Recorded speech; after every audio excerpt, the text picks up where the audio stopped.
स्वागत है आपका आज के हमारे नए क्लास में। आज के क्लास में हम बीएससी फर्स्ट सेमेस्टर वालों के लिए फिजिक्स में टॉपिक लेकर आए हैं 8th यूनिट का सिंपल हार्मोनिक मोशन, जिसे हम शॉर्ट में क्या कह सकते हैं, एसएचएम। एसएचएम का मतलब क्या है, सिंपल हार्मोनिक मोशन। आपने भाई ये टॉपिक जो है 11th क्लास में भी पढ़ा होगा, लेकिन वहां पर आपने क्या पढ़ा होगा, सरल आवर्त गति के बारे में।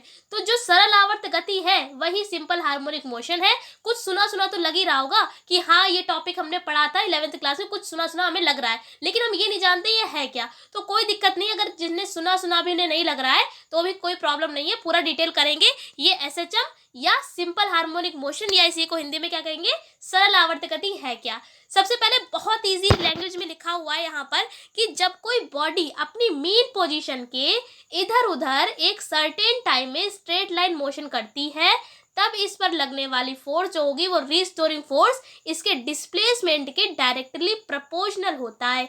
इस प्रकार के मोशन को हम क्या कहते हैं, सिंपल हार्मोनिक मोशन कहते हैं। अगर हम आपको सिंपली लैंग्वेज में समझाएं, बहुत फिलहाल तो आसान बहुत लैंग्वेज लिखी ही हुई है, आपको हम एग्जांपल देते हैं। आपने जो वॉल पे जो दीवार पे घड़ी होती है पेंडुलम वाली, वो आपने देखी होगी, ठीक है। उसी का एग्जाम्पल हम आपको देते हैं। पेंडुलम क्या होता है, पेंडुलम की जो मोशन किस तरीके से करता है, पेंडुलम का जो मोशन होता है वहां पर भी सिंपल हार्मोनिक मोशन ही अप्लाई हो रहा था। कैसे होता है, ये पेंडुलम है, ये कैसे मोशन करता है, यहाँ तक गया फिर यहीं पर आया फिर यहाँ पर गया, मतलब इस तरीके से ये वाला मोशन हो रहा है ना, तो इसी मोशन को क्या कहेंगे, सिंपल हार्मोनिक मोशन कहेंगे ना, ठीक है। अब यहाँ पर आप एक चीज और समझ लीजिए कि ये पेंडुलम है, यहाँ तक गया फिर यहाँ तक आया, तो जब ये यहाँ तक आ रहा है तो किसी कोई फोर्स लग रहा है ना इसके ऊपर, तभी तो यहाँ तक आ रहा है, तभी अपनी पोजीशन को रिपीट कर रहा है, यहाँ तक गया फिर यहाँ तक आया। ये जो मीन पोजीशन है और फिर यहाँ से गया फिर यहाँ पर आया, कुल मिलाकर अपनी मीन पोजीशन के ही इधर उधर अराउंड जो है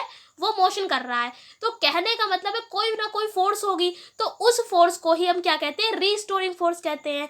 रीस्टोरिंग फोर्स का ही मतलब यही है कि कोई ऐसी बॉडी होगी जो अपनी मीन पोजीशन पर, मतलब ऐसा फोर्स होगा जो मीन पोजीशन पर लाने की कोशिश करेगा। तो मीन पोजीशन भाई पेंडुलम की यही है, यहाँ तक गया फिर अपनी मीन पोजीशन पर आया, मतलब जो हमारा था मीन, फिर यहाँ तक गया फिर यहीं पर आया। कुल मिलाकर यहाँ पर कौन सा फोर्स लग रहा है, रीस्टोरिंग फोर्स। और ये जो होगा इसके डिस्प्लेसमेंट का क्या मतलब है भाई, ये हमारा पेंडुलम था यहाँ तक गया, तो ये जो चीज है इसको कहेंगे डिस्प्लेसमेंट। डिस्प्लेसमेंट का भाई मतलब होता है, इसे हिंदी में विस्थापन कहते हैं। यहाँ तक गया तो कुछ तो समय लगा होगा, तो इसी समय को क्या कहेंगे, डिस्प्लेसमेंट कहेंगे, ठीक है। जब भी हम कोई डिस्टेंस ट्रैवल, जब भी कोई डिस्टेंस की बात आती है, डिस्टेंस का मतलब क्या होता है, दूरी, लेकिन जब उस दूरी में एक टाइम होता है तो वहीं पर हम उसको डिस्टेंस की जगह पर क्या यूज कर लेते हैं, डिस्प्लेसमेंट का यूज कर लेते हैं, ठीक है। तो ये भी बात याद रखिएगा। तो ये क्या होता है, इसके डायरेक्टली प्रोपोर्शनल होता है, मतलब जो रीस्टोरिंग फोर्स होता है यानी एफ का मान होगा वो डिस्प्लेसमेंट अगर हम एक्स मान ले तो इसके क्या होगा, डायरेक्टली प्रोपोर्शनल। डायरेक्टली प्रोपोर्शनल का मतलब हिंदी में होता है समानुपाती। समानुपाती का मतलब होता है सामने सामने, यानी जो रीस्टोरिंग फोर्स है वो डायरेक्टली प्रोपोर्शनल किसके होगा, डिस्प्लेसमेंट के होगा। और इसी मोशन को हम क्या कहते हैं, एसएचएम कहते हैं। एसएचएम का मतलब है सिंपल हार्मोनिक मोशन। तो आशा करते हैं समझ में आपके आ गया होगा, बहुत आसान तरीके से समझाने की कोशिश करिए, बस आपको ये पेंडुलम वाला एग्जाम्पल याद रखना है और आपको ये समझ में आ जाएगा। साथ ही आपको ये बता देते हैं कि ये टॉपिक भाई बीएससी में फर्स्ट सेमेस्टर वालों के लिए काफ़ी इंपॉर्टेंट है। अगर आपके एग्जाम होने वाले हैं तो ये आप याद रखिए, इस टॉपिक को आपको छोड़ के नहीं जाना है, लॉन्ग में आता है, बहुत इंपॉर्टेंट है। कैसे पूछा जाता है कि आपको डिफरेंशियल इक्वेशन फॉर एसएचएम, ऐसे ही आता है कि मतलब आपको एसएचएम की डिफरेंशियल इक्वेशन जो होती है वो आपको पूरा प्रूवमेंट कर दिखाना होगा।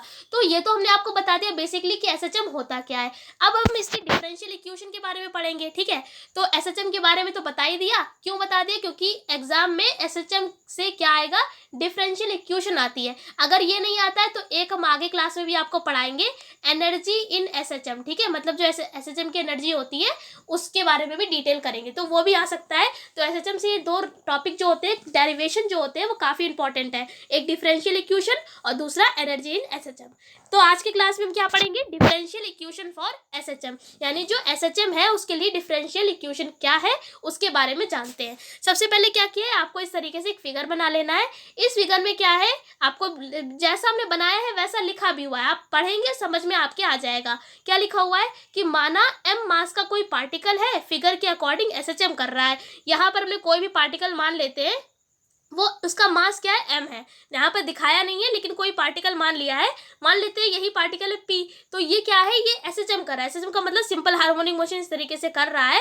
अब क्या है, जब वो सिंपल हार्मोनिक मोशन करेगा तो हमने अभी आपको बताया, तो उसमें रिस्टोरिंग फोर्स भी लगेगा। तो रिस्टोरिंग जब फोर्स लग रहा है तो कुछ टाइम भी लगेगा। जब टाइम लगेगा तभी तो वो डिस्प्लेसमेंट में कहीं जाएगी। तो टाइम लगेगा तो हमने लिख दिया है तब, तथा टाइम t पर डिस्प्लेसमेंट क्या होगा, x होगा। अभी हमने आपको बताया भी था कि F जो होगा यानी रीस्टोरिंग जो फोर्स होगा वो डायरेक्टली प्रोपोर्शनल किसके होता है, डिस्प्लेसमेंट के होता है। तो यही वाला जो डेरिवेशन हमारा है डिफरेंशियल इक्वेशन फॉर एसएचएम, ये भाई टॉपिक हमारा पूरा डेरिवेशन इसी पहले स्टेप से स्टार्ट होगा। तो ये पहला स्टेप आप जरूर याद रखें कि पहला स्टेप क्या है कि restoring force is directly proportional to हमारा क्या है, डिस्प्लेसमेंट। अब यहाँ पर भाई माइनस भी लगा हुआ है, तो माइनस का क्या कॉन्सेप्ट है तो ये भी बता देते हैं। ये हमारा पेंडुलम था, यहाँ तक गया फिर अपनी मीन पोजीशन पर फिर से वापस आया, तो यहाँ तक गया फिर ये वापस जो आ रहा है, फिर यहाँ तक गया फिर जो वापस आ रहा है, इस साइड में अपनी डायरेक्शन को अपोजिट डायरेक्शन में आ रहा है ना। जैसे कि इस डायरेक्शन में गया फिर उल्टी डायरेक्शन में आया, मतलब डायरेक्शन यहाँ पर अपोजिट होगी, तो इसीलिए यहाँ पर माइनस लगा दिया है बस। तो ये वाली लाइन जो पहला स्टेप है, आपको पता ही होगा कि कोई भी अगर हम आप डेरिवेशन कर रहे हैं तो डेरिवेशन को करने के लिए आपको क्या करना होगा, पहला स्टेप जो होता है वो आपको पता होना चाहिए। अगर पहला स्टेप नहीं पता है तो आप उस डेरिवेशन को कर ही नहीं सकते। तो इस डेरिवेशन के लिए आपको क्या करना है, पहला स्टेप याद रखना है कि restoring force directly proportional to हमारा क्या होगा, डिस्प्लेसमेंट। तो यही लाइन लिखी भी हुई है कि डिस्प्लेसमेंट x होगा। ये देखिए पार्टिकल है p, यहाँ पर किसका मास m मान रखा है, डिस्प्लेसमेंट क्या मान लिया है, x मान लिया है। और एक्सेलरेशन क्या होगा, d square x over dt square. ये कैसे आ गया, अभी आपको पता होगा। एक्सेलरेशन को हिंदी में त्वरण बोलते हैं, पर त्वरण को हम a से लिखते हैं, ठीक है, a से डिनोट करते हैं, ठीक है। और साथ में ये त्वरण यानी एक्सेलरेशन होता क्या है, तो dv ओवर dt होता है। नॉर्मली हमारा जो एक्सेलरेशन होता है वो क्या होता है, dv ओवर dt। या आप ये भी कह सकते हैं कि जो वेलोसिटी में चेंज होता है हमारे समय के अकॉर्डिंग, तो उसी को क्या कहते हैं, एक्सेलरेशन कहते हैं। लेकिन यहाँ पर D square x over D T square कैसे आ गया, तो ये भी आपको बताते हैं, बहुत सिंपल है। आपने फॉर्मूला पढ़ा होगा वेलोसिटी का, तो वेलोसिटी क्या होता है, d r over D T, यही तो होता है। मतलब समय के साथ जो दूरी में परिवर्तन होता है तो उसको हम क्या कहते हैं, समय के सापेक्ष जब दूरी में परिवर्तन होता है उसको हम वेलोसिटी कहते हैं। ये याद रखिएगा, वेलोसिटी का क्या फॉर्मूला होता है, d r over D t. अब एक्सेलरेशन का आपने क्या बोला, ए बराबर होगा d v over D t. मतलब समय के सापेक्ष जब हमारा वेलोसिटी में चेंज होता है तब उसको हम एक्सेलरेशन कहते हैं। अब देखिए यही वाले v के मान को आपको क्या करना है, यहाँ पर पुट कर दीजिए। जब आप पुट करेंगे यहाँ पर तो यही तो हो जाएगा d अपॉन डी टी, और v की जगह पे आपको ये वाला मान रख दीजिए D r over D t. अब देखिए डी डी दो हो गए तो यानी हमारा मेनली क्या आ जाएगा, d square r vector over D t दो है तो डी टी स्क्वायर। समझ में आया ये एक्सेलरेशन कैसे आया, तो v के मान को केवल पुट किया गया है। तो एक्सेलरेशन ये आपको डायरेक्ट याद रखना होगा कि क्या होता है acceleration, D square x over D T square. वहाँ पर हम r चला रहे थे दूरी, तो आप r लिख सकते हैं, यहाँ पर x चलाइए डिस्प्लेसमेंट तो आप x लिखेंगे, ठीक है। अब आगे देखिए, हमने तो आपको बता दिया कि f का मान डायरेक्टली प्रोपोर्शनल होगा x के, माइनस x लगा दिया, क्यों, क्योंकि अपोजिट डायरेक्शन हो रही थी इसलिए। अब आपको पता होगा जब भी इस तरीके से प्रोपोर्शनल का साइन होता है तो उसको हटाकर कुछ ना कुछ लगाते हैं कांस्टेंट। तो हमने जब इसको हटाया बराबर लगाया तो हमने क्या लगा दिया, कांस्टेंट k लगा दिया, जैसा था वैसे ही रहने दिया। इसको बना लीजिए इक्वेशन नंबर 1। आपने न्यूटन का सेकंड लॉ पढ़ा होगा, F बराबर होता है ma, यही तो पढ़ा है। सेकंड लॉ क्या होता है, F बराबर m इंटू a, ठीक है। अब यहाँ से क्या किया, a का मान हमने आपको भी बता ही दिया क्या होता है, d square x over D T square होता है। आपको यही a के मान को यहाँ पर पुट कर देना है, इसको बना लीजिए दूसरी इक्वेशन।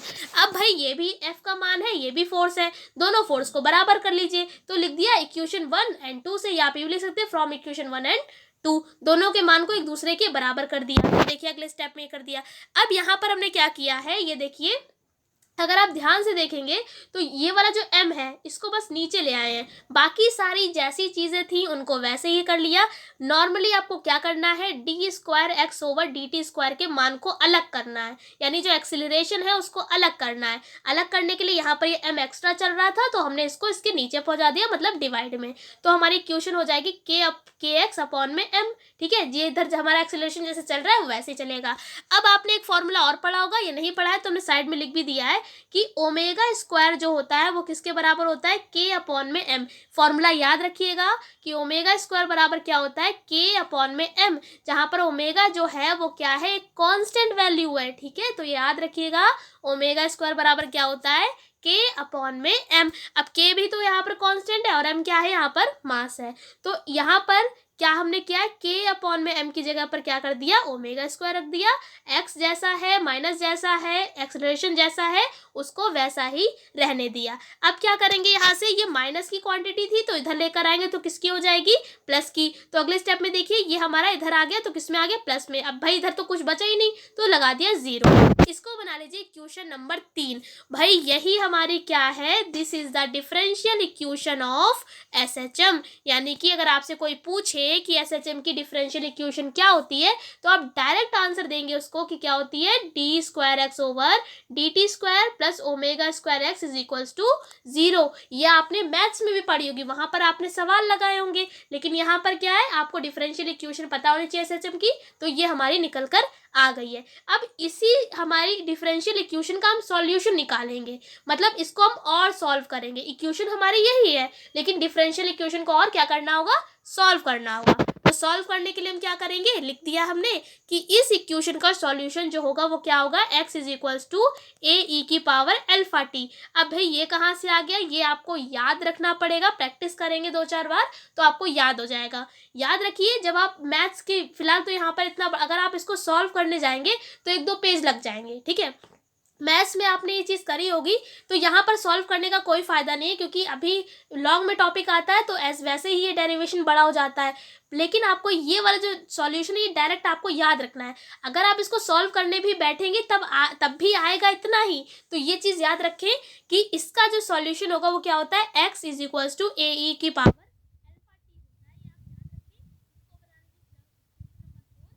इसी का हम क्या कर देंगे, डिफरेंशिएशन कर देंगे टी के रिस्पेक्ट में।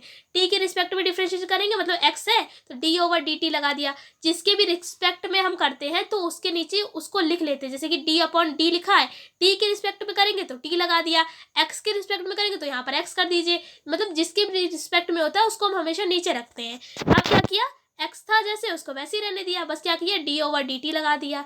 यहाँ पर देखिए इसका जब होगा ए तो कांस्टेंट है तो ये ऐसे ही रहेगा।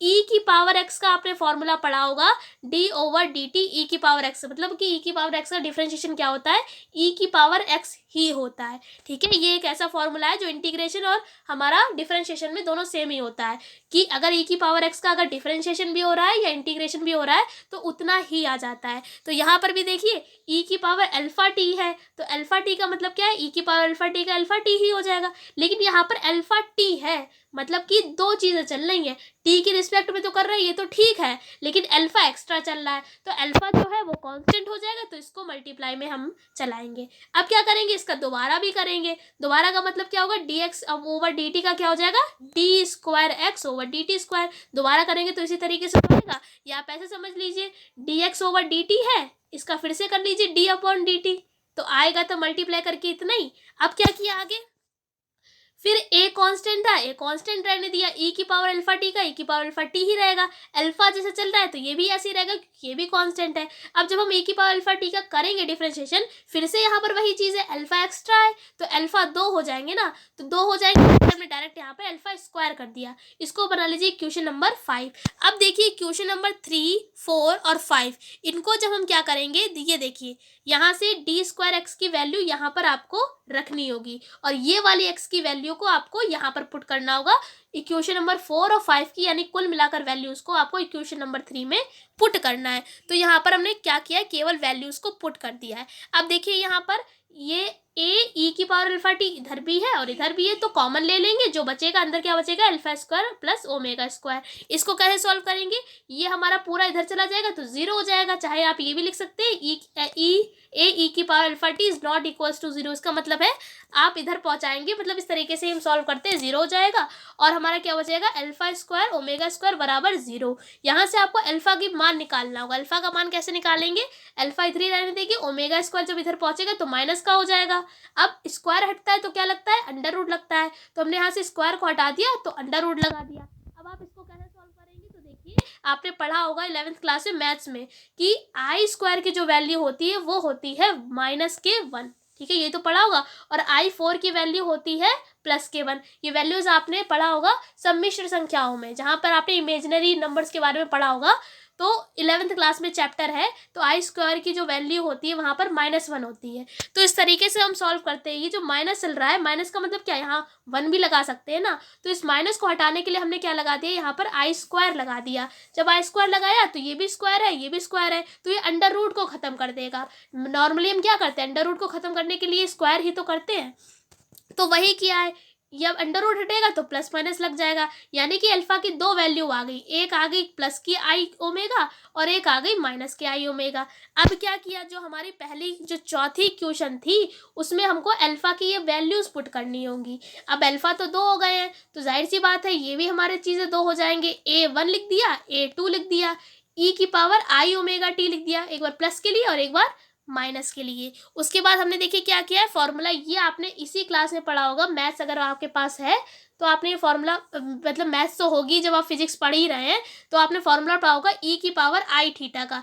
सारे फॉर्मूले लिखे हुए हैं, बस आपको याद करने हैं, याद रखने हैं। 2-4 बार प्रैक्टिस जरूर करिएगा, वरना डेरिवेशन जो है ऊपर से चला जाएगा। इस प्रैक्टिस करेंगे तभी आप पेपर में भी कर पाएंगे। और ये जो हमारा टॉपिक है काफ़ी इंपॉर्टेंट भी है, याद रखिएगा। अब यहाँ पर क्या किया गया, ये फॉर्मूले होते हैं, इस फॉर्मूले के अकॉर्डिंग यहाँ पर वैल्यूज़ को हमने पुट किया है। क्या किया फिर उसके बाद यहाँ से जब आप क्या करेंगे, यहाँ से कॉस ओमेगा टी कॉमन ले लिया तो अंदर क्या आएगा A1, और यहाँ से भी देखिए कॉस ओमेगा टी जब कॉमन लेंगे तो A2 आ गया। फिर आई साइन ओमेगा टी यहाँ पर भी है, यहाँ पर भी है, तो कॉमन ले लिए तो अंदर क्या बचेगा A1 माइनस का A2। अब हमने ये जो ब्रैकेट वाली चीज़ें थी इनको कुछ मान लिया, हमने यहाँ पर आई साइन ए मान लिया और माइनस वाले को A कॉस ए मान लिया, साथ में आई था तो उसको ही मान लिया। ये क्यों बना रहे हैं, क्योंकि हमें फॉर्मूला चाहिए साइन A प्लस बी का। क्या फॉर्मूला होता है A प्लस बी का, साइन ए कॉस बी प्लस का कॉस ए साइन बी। ये फॉर्मूला आप पढ़ चुके होंगे। तो इस फॉर्मूले को बनाने के लिए हमने क्या किया, इन चीज़ों को मान लिया। अब क्या करा, यहाँ पे देखिए वैल्यूज केवल पुट कर दी। इसकी जगह पर A कॉस ए रख दिया और इसकी जगह पर हमने क्या रख दिया, A कॉस ए, ठीक है। मतलब पहले A1 प्लस A2 की जगह रख दिया A साइन ए, और आई A1 माइनस A2 की जगह पर क्या रख दिया, A कॉस ए। वैल्यूज को पुट कर दिया। अब देखिए यहाँ से अगर आप A कॉमन निकाल लें दोनों में से, फॉर्मूला बन गया sine A cos b plus लगाया cos a sine b, formula बन गया ना, वही जो हमने आपको बताया। तो ये फॉर्मूला किसका है, साइन A प्लस बी का। तो A प्लस बी का मतलब यहाँ पर क्या है, ओमेगा टी। तो ये हमारा क्या आ गया है इक्वेशन का, जो अभी हमने डिफरेंशियल इक्वेशन निकाली थी। क्या थी हमारी differential equation, d square x over D T square plus omega square x is equals to 0। यही तो हमारी थी, हमारी यहाँ पर शायद टी था, ठीक है। तो इस इक्वेशन को याद रखिएगा। ये अब जो हमने निकाला है ये क्या है, this is the solution of differential equation of SHM। जो भी डिफरेंशियल इक्वेशन थी उसका क्या है, ये हमारा सॉल्यूशन है। तो हमारी ये चीज़ याद रखिएगा, फॉर्मूले में क्या थी, D square x over D T square plus K omega square x is equals to 0। ये याद रखिएगा, ये हमारी मेन इक्वेशन है डिफरेंशियल, और ये उसका सॉल्यूशन है। तो आशा करते हैं क्लास थोड़ी सी लंबी ज़रूर हो गई है, लेकिन हाँ इस क्लास को देखने के बाद आपको कहीं भटकना नहीं पड़ेगा कि इस टॉपिक के बारे में अगर आपको कोई भी फिर भी प्रॉब्लम हो रही है तो आप हमसे कमेंट करके पूछ सकते हैं। इसकी जो PDF है पूरी वो आपको हमारे टेलीग्राम चैनल पर मिल जाएगी, ताकि आपको लिखने में कोई प्रॉब्लम ना हो। अगर आप नोट्स बना रहे हैं तो भी आप बना सकते हैं। टेलीग्राम पर अगर आपने अभी तक ज्वाइन नहीं किया तो ज्वाइन कर लीजिए, वहाँ पर डेप्थ स्टडी नाम से चैनल बना हुआ है, सर्च करेंगे मिल जाएगा। फिलहाल हम डिस्क्रिप्शन में भी लिंक दे देंगे, वहीं पर इसकी क्लास के बाद हम वीडियो को शेयर कर देंगे PDF को, तो आप चाहें तो वहाँ पर जाकर ज्वाइन कर सकते हैं। तो इस क्लास में इतना ही, अगले क्लास में मिलेंगे अगले नए टॉपिक के संग। इस टॉपिक को बिल्कुल भी मत छोड़िएगा, बहुत इंपॉर्टेंट है। चलिए अगले क्लास में मिलते हैं, तब तक के लिए जय हिंद जय भारत।